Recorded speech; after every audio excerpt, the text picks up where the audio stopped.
first-degree murder, was sentenced by a judge to life in prison. He was in the process of being transferred to the Dade Correctional Institution located in Clermont, Florida. Ronald Gene Ingram never completed that trip alive. We all recognize that misconduct, abuse, or criminal behavior have no place in Florida's correctional system. Individuals who are sentenced to incarceration by our criminal courts, they have lost their freedom, but not their basic rights. They should not be subject to forms of back alley justice, which are actions that violate Florida law. Today is a day of accountability. With me today are Ricky Dixon. Mr. Dixon here is the Secretary of the Florida Department of Corrections. He's flown in to be with us today. Thank you, sir. Mike, we have Troy Walker, who is our regional director for the Southern Regional area. He is the special agent in charge. He's here on behalf of his colleagues from the Jacksonville area. Mr. Michael Neal is here with him, and well, essentially he'll be introducing our colleagues, and our lead agent that led this investigation is also with us today. I also want to say that FDLE did a phenomenal job in this investigation, and even though it was not conducted by this region because he was transported to the northern part of Florida where his body was found and retrieved, we always work with Troy Walker and his office here, and they do a phenomenal job. And it's always an honor to work, Troy, with you and all of your agents. And to the Secretary's left, I think most of you know, Tim Vandergiesen is our Deputy Chief Assistant, and in that capacity he's also head of our Public Corruption Unit. He investigated this matter along with the agents from FDLE night and day. Thank you very much, Mr. Vandergiesen, for your commitment and your incredible professionalism and your talents. And by the way, it's his unit, that Public Corruption Unit, that is primarily responsible for the investigation and prosecution of police officers and correction officers that violate the law. You all may remember just last week, I think it was, that he tried and a jury convicted an officer for excessive use of force. And by the way, we have prosecuted over 600 police and correction officers throughout the years. So, as I've previously mentioned, Ronald Gene Ingram was in the process of being transferred to the Dade Correctional Institution. At about 5:30 a.m., Ingram was being moved from his cell in the mental health unit of the Dade Correctional Institution. Based on testimony, it appears that while inside his cell, Ingram had apparently thrown a cup of urine at the correctional officers assigned to facilitate that movement out of his cell, hitting and striking Sergeant Jeremy Godbolt. After that action, Ingram appeared to have been removed from his cell without further incident. So I want to call your attention to a video that we're about to show. In this following clip, you see there on either screen, we can see the officers escorting Ingram out of his cell and down to the main dorm area. I'm just going to step over there for a minute and just kind of show you. Sorry. Trevor, are you going to circle it? Yes. It's right there. That's his cell. And they're taking out of the cell. And if you watch it, he's going to come down those stairs. And you'll see that becomes very relevant in a few minutes.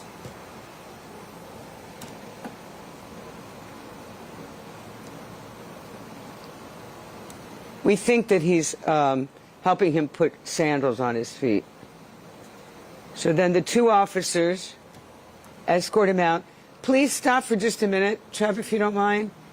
I'd like you to note that he's walking on his own. If you could roll that just slightly, Trevor. Just a little, rewind just a little bit. Okay, thank you. Now come forward. Now watch his legs. He's moving. He's on his own. He's propelling himself. He's standing upright. He now walks into an area, and he's still, look at him. Stop right there. Okay. Go back real quick, Trevor. I'm sorry. It goes very fast, so I'm trying to help you see what we've seen. Okay, good. Keep going. Now he's walking into another area. Stop right there. Thanks, Trevor. And you'll see he's standing upright. On his legs are strong, it appears. He's on his feet. And now they disappear. Okay, Trevor, we can keep moving. Hold it right there, if you wouldn't mind.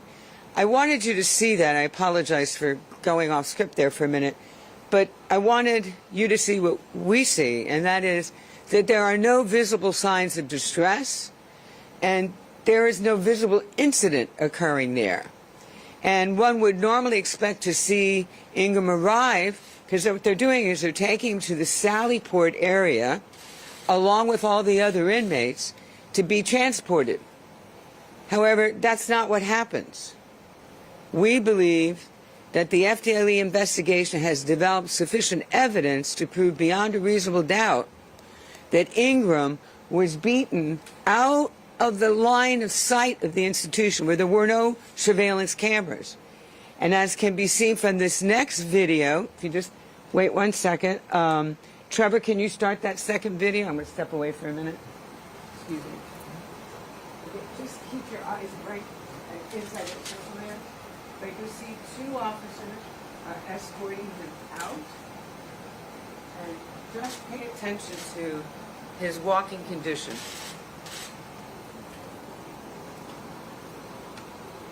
And slowly we're going to take, that's another angle. Can you, okay, stop right there for a second. And we're going to have that roll back, but I want to point out these two gentlemen with the stripes on, they're not correctional officers, I'm told, that they are other inmates that are following them to go in that same transport van, okay? So can you roll it back just a little bit, Trevor, please? Okay, now you see him there. Watch his feet. Okay, Trevor, you can move forward. Officers are holding him up on either side. He's completely dependent. It appears to be that he's dependent on them. You can move forward, Trevor. Do you see his legs kind of dragging there? The other inmates are all walking on their own. They're upright. No one's helping them. And then the final officer. It appears to us, to the agents, to the prosecutors who have looked at this, that Ingram was no longer able to walk under his own power, that he was virtually being carried to the transport van and loaded in. One witness recalled hearing another correctional officer say that Graham would never throw urine on another correctional officer again. And sadly, we know that statement was absolutely true. When the van arrived at 10:30 a.m., remember he left around 3:30 a.m., Ingram is found dead in the van. The medical examiner concluded that Ingram died from blunt force trauma injuries from an assault. His numerous broken ribs had a punctured right lung that caused extensive internal bleeding, resulting in his death. The death was classified as a homicide by the medical examiner. Just to refresh your memory, in the state of Florida, pursuant to state statute, it's the medical examiner. The medical examiner is the entity responsible for legally determining the cause of death. So based on their findings in this case, and since the medical examiner classified this as a homicide, we are able to file the criminal charges we present here today. Today, we are charging former correctional officers from the Dade Correctional Institution in connection with Ronald Jean death the following. They face, and you'll see up on the screen, the charges, I think, hopefully, is 28-year-old Jeremy Lee Godbolt, who was taken into custody just moments ago. 24-year-old Ronald Connor, 29-year-old Christopher Rolon, and 34-year-old Kirk Walton.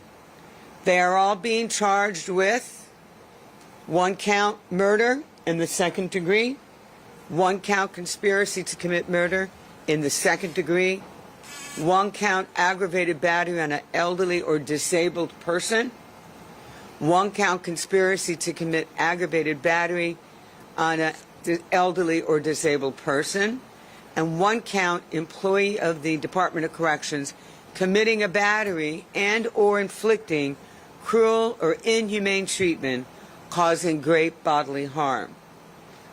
1 count of conspiracy by an employee of the Department of Corrections committing a battery and or inflicting cruel or inhumane treatment causing great bodily harm.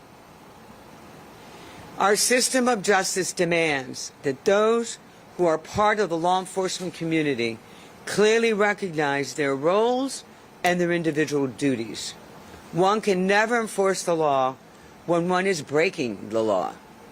These charges today reinforce those extremely important beliefs. My team, in working with the agents on this case and with the Department of Corrections on this case, we will prosecute these officers under due process, but to the fullest extent of the law. So with that, I would like to now introduce our Secretary of the Florida Department of Corrections. We appreciate you being here, Mr. Secretary, Ricky Dixon. Thank you, Mr. Attorney. Good afternoon.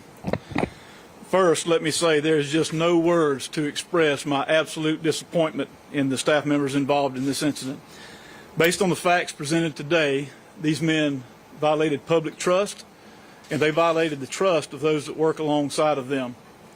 This department is made up of over 24,000 decent, hardworking, professional men and women who do a remarkable job in the interest of public safety. They do not deserve to have their reputations and their agency tarnished by criminal acts such as this. From the very moment we became aware of this incident, our full attention has been on evaluating staffing, leadership, and operations at Dade Correctional Institution. And I will take just a few minutes to share action items we've taken thus far. First, we removed all individuals that could have potentially been involved in the case that we knew of from the facility and placed them on administrative leave. Upon becoming aware of this incident, I immediately traveled to Dade Correctional Institution along with other members of leadership just to personally spend time on the ground, assessing the facility and identifying any areas of concern. Upon my request, the Office of the Inspector General has temporarily assigned law enforcement inspectors to every shift at Dade, and I'd like to thank Inspector General Kenneth Sumter for his assistance in that effort. Now, although I have full confidence in Warden Jason Hoskins, who was sent there recently prior to this incident to address management concerns, we have relocated Warden Ronnie Quinn from West Florida to Dade CI. He's one of our most respected wardens in our system, and I have no doubt he will address any staffing or operational issues. We've temporarily assigned high-level leaders from facilities around the state to shadow supervisors at Dade on all shifts and provide operational and staffing feedback. Also, we've relocated several mid-level personnel from Dade and replaced them with supervisors from other facilities. Also, every officer at Dade CI went through additional mandatory use of force and ethics training, and that's over and above what is expected of them annually. Deputy Secretary Richard Comerford personally led and oversaw a large portion of that training. And finally, we closed additional housing units and reduced the inmate population at Dade just to temporarily alleviate any staffing challenges. And these are just a few of the action items we've taken thus far. I can tell you I stand here today as a partner with our law enforcement colleagues and as a testament to the gravity of this case and the charges being presented today. I am committed to running an agency that ensures a safe and professional environment for our staff, state offenders, and inmates.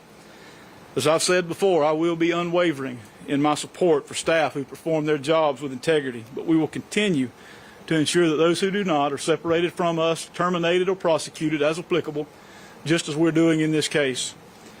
And in closing, finally, I would like to just thank State Attorney Catherine Fernandez-Rundell, our partners at the Florida Department of Law Enforcement, and the Office of the Inspector General for their swift action in this case. Thank you. Thank you very much, Mr. Secretary. And at this time, we'll hear from our Regional Director from FDLE, Troy Walker. Thank you, Ms. Rundle. As Ms. Rundle stated, my name is Troy Walker. I'm the Special Agent in charge of the Miami Regional Operations Center. And unfortunately, my colleague, Special Agent in charge, Matt Walsh, he runs our Jacksonville region. He was unable to attend today. However, I do have present with me Special Agent Supervisor Mike O'Neill and also Special Agent Garrett Carlisle, who was actually the case agent on this investigation. FDLE Miami is one of 7 regional offices statewide.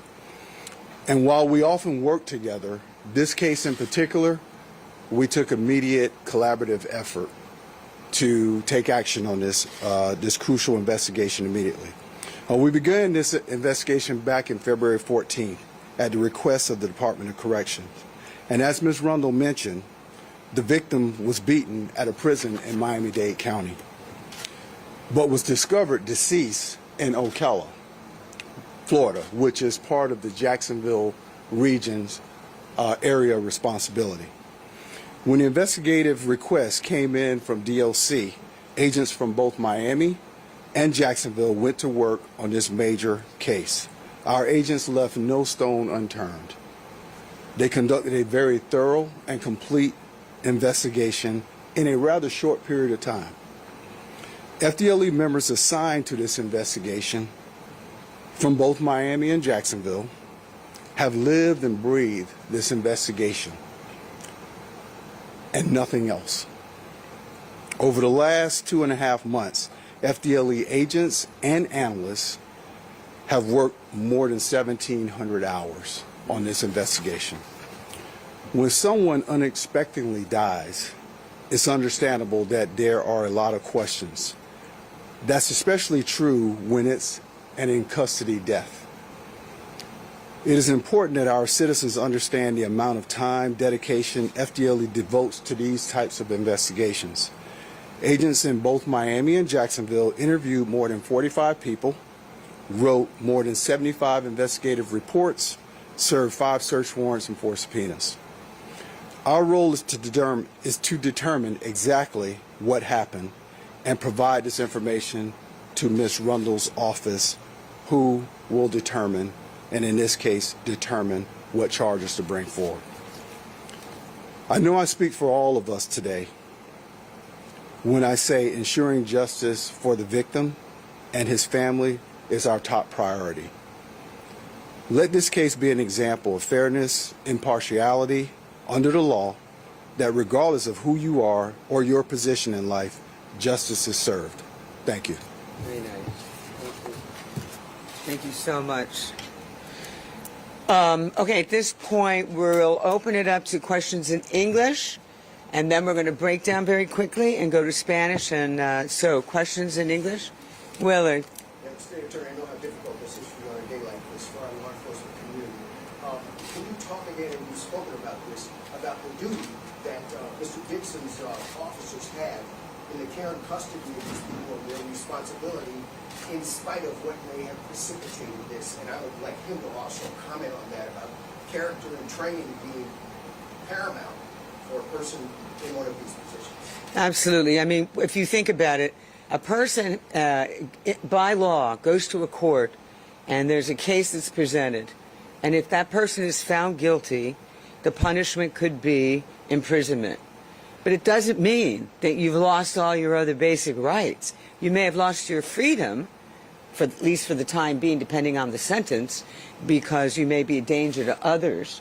But you still have basic human rights under the law and under the Constitution. And especially when you are vulnerable in the sense that if you have a certain condition, and this gentleman did. And so the care and custody and basic human rights never leave a person. So I'm now going to let the Secretary give you his response. Yeah, regardless of the crime, inmates that come in our system have a right to do their time free from victimization and abuse, and we failed in this case, and we're extremely disappointed. Inmates are sent to prison as punishment, not for punishment within the system, and again, we failed and deeply regret that this incident occurred. Can you address them, Mr. Walton wants to? It appears of those 45 people, I think the bulk of them would be your employees, their honesty about coming forward and talking to the agents about what they saw and being truthful about it. That's a great question, and I'll tell you how proud I am of the majority of our staff. We interact hundreds of thousands of hours a day, interactions between staff and inmates. Often those interactions involve provocation from the inmates, and the vast majority of the time our staff get it right, and they are professional. Unfortunately, in this case, that did not occur, but I really appreciate you pointing that out, because we absolutely have a vast number of professional staff who do this job very well. Any other questions? Oh, yes. Hi. I've heard comments from the county attorney who said that he may have not been having the capacity of a teenager, and I know he was in the You know, I don't know specifically, but I know that he went through the court system, and so he was in front of a judge, and I presume he was determined to be competent to stand trial. He did stand trial. He was convicted and sentenced. So all of that would have been considered by the trial court, whether it was just trying the case in terms of was he competent enough to proceed, understanding, and or the sentence itself. Does anybody have any? Yeah. Yes. Can you tell us more about the transfer? It's my understanding that someone above the rank of officer asked you to prove that. Can you tell us more about the higher ranking officials who were involved in that transfer and what repercussions they might be facing as a result of this? Sure, there's higher levels involved in the authorization of the transport. As far as the mechanics of it and carrying out the operations, a officer at the rank of captain is the highest rank on duty, and that is the highest level of leadership that was present that we understand at this moment at the time of the incident. So one technical aspect. Were these 4 officers now charged, were they the ones that actually did the transport, or was there some handoff, or can you elaborate on this? I'll defer to the Florida Department of Law Enforcement regarding any specific roles. It is my understanding that they were not actually involved in the transport, but I will defer the specifics to the Department of Law Enforcement. Okay, there being no other questions, can we do a quick breakdown and go to Spanish? Actually, one Oh, I'm sorry, David. Secretary Dixon, this is Dave with the Miami-Dade as well. There was 4 officers charged. There was a bunch of other officers that were relieved of duty. Are there any other disciplines, firings, anything you can talk about for the people who were not charged that may have either acted appropriately or against internal policies? Sure, thank you for the question. I would assume so. We do not have all the facts at this time. The way this works is we go through the criminal investigative portion of the investigation. If there are more staff members that are prosecuted criminally, we'll deal with that. If not, we will revert to an administrative investigation, and then we'll take any internal action based on that administrative investigation. Anything else, David? Sorry, I cut you off. I didn't see you there. Anything else? Okay. In English, we'll break down and we'll go quickly to Spanish.